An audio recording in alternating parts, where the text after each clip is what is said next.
Bagaimana kabarnya? Semoga semua dalam keadaan sehat ya.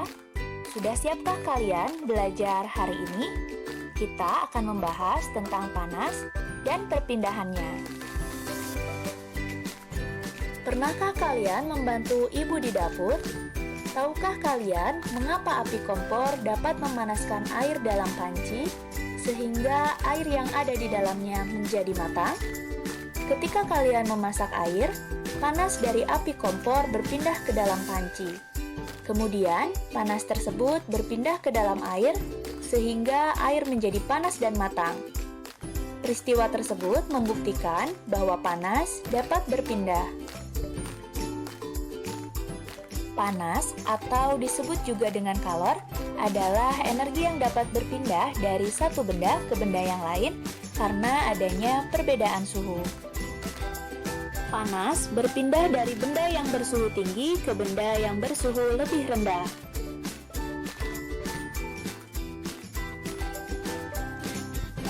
Pengaruh panas terhadap suhu zat.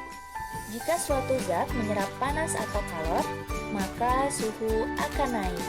Sebaliknya, jika suatu zat melepas panas atau kalor, maka suhu akan turun.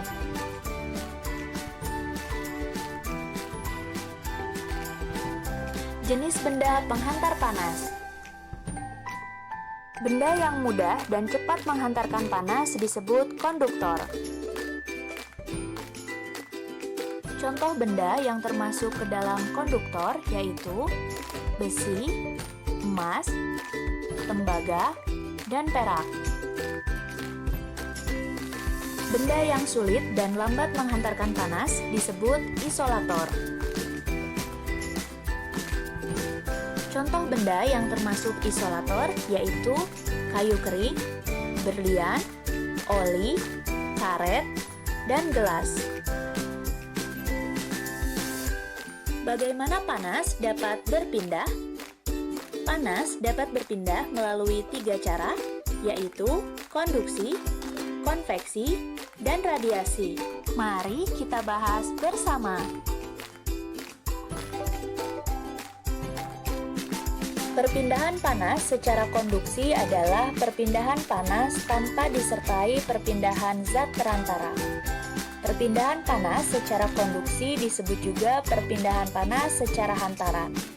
Pada peristiwa perpindahan panas secara konduksi, yang berpindah hanya energi panasnya saja. Perpindahan panas secara konduksi terjadi pada benda padat.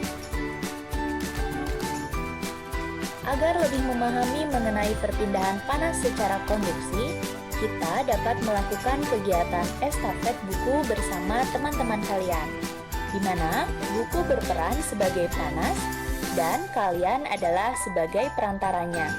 Saat melakukan estafet buku, maka yang berpindah hanya bukunya saja, sedangkan kalian tetap diam di tempat dan tidak berpindah. Hal ini sama seperti perpindahan panas secara konduksi, hanya panasnya saja yang berpindah dan perantaranya tetap.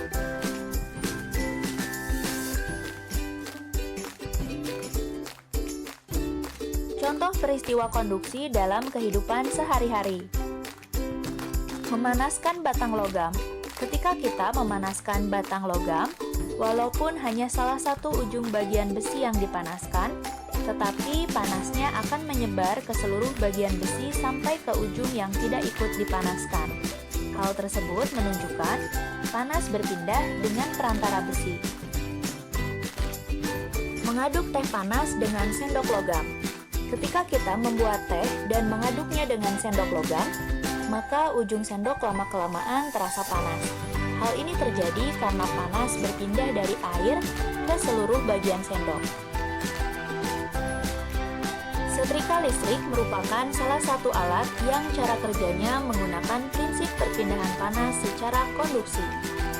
Ketika setrika dihubungkan dengan arus listrik, maka arus listrik akan mengalir melalui elemen pemanas.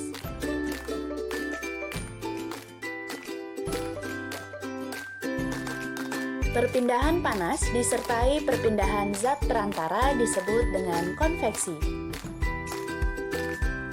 Perpindahan panas secara konveksi yang berpindah tidak hanya energi panasnya saja, namun zat perantaranya juga ikut berpindah. Perpindahan panas secara konveksi biasanya terjadi pada benda cair dan gas. Perpindahan secara konveksi dapat diumpamakan dengan kegiatan memindahkan setumpuk buku dari satu tempat ke tempat yang lain. Ketika kalian memindahkan setumpuk buku tersebut ke tempat lain, tentu kalian akan ikut bersama dengan buku-buku tersebut. Jika buku-buku tersebut diumpamakan sebagai panas dan kalian sebagai perantaranya, perpindahan panas dengan cara konveksi akan menyertakan perantaranya.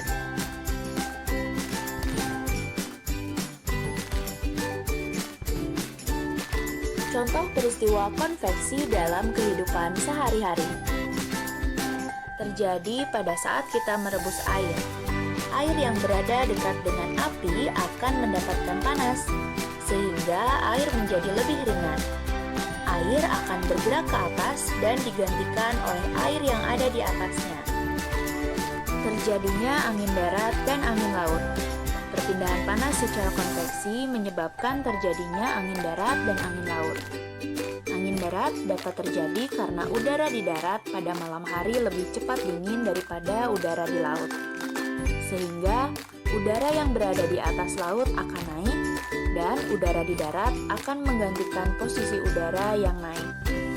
Sedangkan angin laut dapat terjadi karena pada siang hari daratan lebih cepat panas, sehingga udara di darat akan naik dan udara laut akan menggantikan udara yang naik.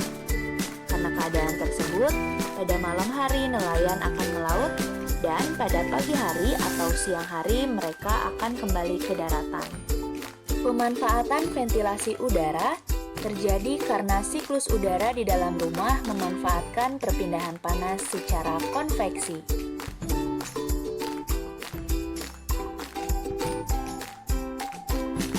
Radiasi adalah perpindahan panas yang tidak memerlukan zat perantara.